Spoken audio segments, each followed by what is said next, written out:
If a portrait could carry your sins, how far would you go for beauty, pleasure, and power? Imagine never aging, never paying the price for your choices, while another version of you, hidden in an attic, records the true cost of your life. That is the myth at the heart of Oscar Wilde's The Picture of Dorian Gray, a novel first published in 1890 about a young man who wishes to stay forever young and gets his wish. But this is not a horror story about a cursed painting. It is a psychological mirror held up to us, asking what happens when image replaces character and pleasure pretends to be meaning. Dorian Gray is beautiful, charming, richly admired, and dangerously empty. He is introduced to us by Basil Hallward, the painter who becomes obsessed with Dorian's beauty, and Lord Henry Wotton, the aristocratic hedonist who becomes obsessed with Dorian's soul. Basil represents conscience and sincere love. Lord Henry represents influence, temptation, and a philosophy that makes pleasure the highest law. Between them stands Dorian, a young man who has never been taught to say no to himself. Early in the novel, Basil paints Dorian's portrait, an image so vivid that it seems to hold Dorian's very spirit.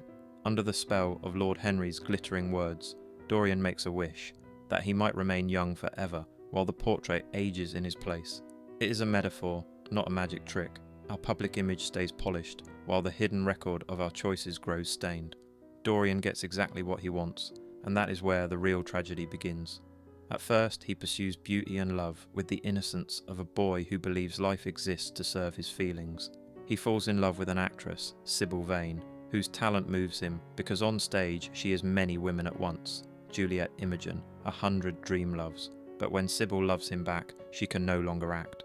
Her art depends on illusion, and her sincerity kills the illusion. Dorian, disappointed that she is only a real woman and not a perfect dream, casts her aside cruelly. That night, the portrait changes for the first time. The mouth looks cruel, the eyes colder, the beauty ever so slightly corrupted. Sybil dies soon after, her death called an accident or despair, and Dorian chooses not to feel it. He resolves that the portrait will feel for him, and he will simply go on enjoying himself. From this point forward, the novel becomes a study in moral dissociation, the separation of actions from accountability, beauty from goodness, and pleasure from love. Dorian discovers the comfort of a split self, the self that the world sees and the self that the portrait remembers. He learns to perform virtue while practicing vice. He becomes a connoisseur of experiences, perfumes and jewels, rare textiles and music, religions sampled like wines, friends treated like mirrors. The portrait absorbs the cost, growing hideous, while Dorian remains, on the surface, a flawless young man. Psychologically, this is the story of a man who externalizes conscience and internalizes appetite. He treats morality like a stain removal service outsourced to the attic, while he spends his days polishing his reflection. Wilde's genius is to show that the most dangerous addiction is not to a substance, but to a self-image. Dorian's drug is admiration, what psychologists today might call narcissistic supply, the endless need to be seen as extraordinary. Lord Henry feeds this need with a philosophy of glittering epigrams. The only way to get rid of a temptation is to yield to it. It is witty, it is shocking, and it is seductive, but it is also a permission slip to erase the line between want and worth. Under such influence, Dorian learns to confuse intensity with truth, novelty with meaning, and attention with love. He also learns the oldest moral trick in the book: blame influence when the soul feels thin, and call it fate when the bill arrives. But Wilde will not let him escape that easily. The portrait is the return of the repressed, the Jungian shadow made visible, the parts of ourselves we deny, projected onto a canvas that refuses to lie. Every cruel choice darkens it, every moment of vanity twists its features. Eventually, the one man who truly loves Dorian, Basil, confronts him. Basil begs him to pray, to confess, to reclaim his soul. Dorian, terrified of exposure, murders Basil in a sudden frenzy.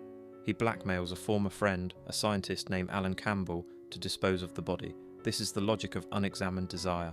Once you guarantee the face, you will sacrifice the person behind it. From here, Dorian's life becomes a harvest of consequences he refuses to admit are his own.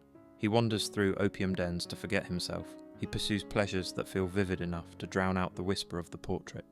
James Vane, Sybil's brother, hunts him, believing him responsible for her death. Even when fate spares him, the portrait does not. Its eyes accuse, its mouth sneers, its skin records what the world refuses to see. Dorian tries briefly to be good, He spares a country girl he might have seduced, and looks to see if the portrait improves. But goodness pursued for vanity is just another form of self-worship, and the portrait grows uglier with his hypocrisy. In the end, unable to live with the sight of his truth, Dorian takes a knife to destroy the painting and kills himself. When the servants find him, there is a withered old man on the floor and a portrait of a beautiful youth on the wall. This is the moral physics of the novel. You can delay the bill, disguise it, outsource it, but the balance sheet remains faithful. Now let's talk about why this story still stings in a world of filters, followers, and carefully curated lives. Dorian Gray is not a monster from another era. He is a familiar modern type, a person who confuses being looked at with being loved. We live in an economy of attention where youth and beauty are currencies, and applause is a drug that wears off faster every day. The portrait is our private analytics, the data we cannot publish, the cost we cannot share, the late-night mirror that shows who we are when no one is watching. Ask yourself, what are you polishing, your character or your image? What do you sacrifice to keep the timeline perfect? Who is your Lord Henry, the voice that flatters you into becoming less than yourself? And who is your Basil, the friend who loves you enough to tell you the truth? We like to believe we are immune to influence, but influence is not hypnosis. It is the slow reshaping of desire by admiration and repetition. Dorian is not evil because he feels pleasure. He is tragic because he lets pleasure erase responsibility and influence erase choice. He is a warning about the gap between performance and person, and the danger of outsourcing conscience to anything that cannot bleed. Some readers think the novel is puritanical, but I don't think Wilde hates pleasure. He hates the lie that pleasure can substitute for purpose. The opposite of hedonism is not misery, it is meaning. A beautiful life is not one without cost.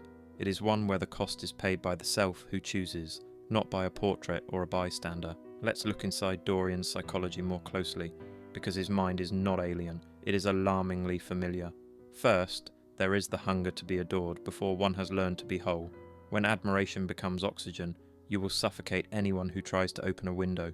Second, there is moral compartmentalization, the splitting of life into rooms that never meet, the salon of charm and the attic of secrets. As long as the doors stay shut, the party continues. Third, there is the influence of a charismatic mentor who teaches you to confuse cleverness with wisdom. Lord Henry is entertaining, and entertainment often feels like insight when we want to be told we are special. But clever sentences are not a philosophy. They are perfume, and perfume does not feed you. Fourth, there is the refusal of grief.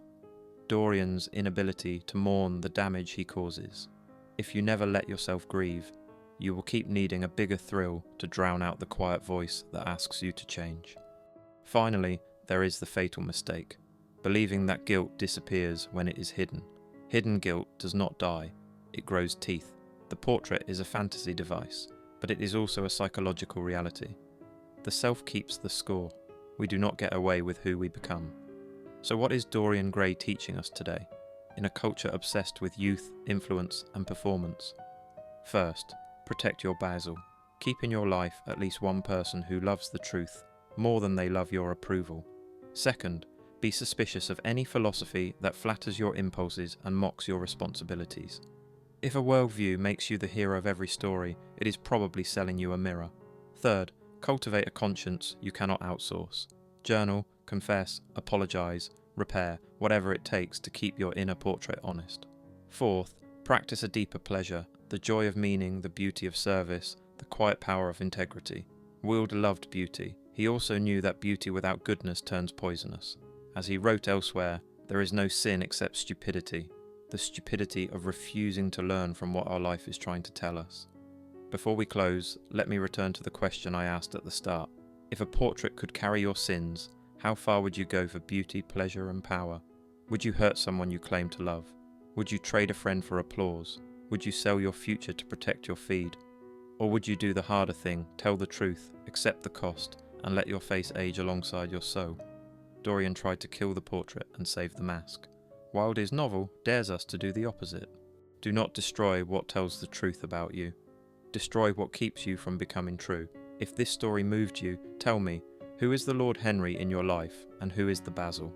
Which do you listen to more often, the flattery or the friend? And one more, if you had a portrait in the attic, What would it show today that you need to face? I will see you in the comments. Now, keep your mirror honest, and may your beauty be the signature of a life that pays its own bills.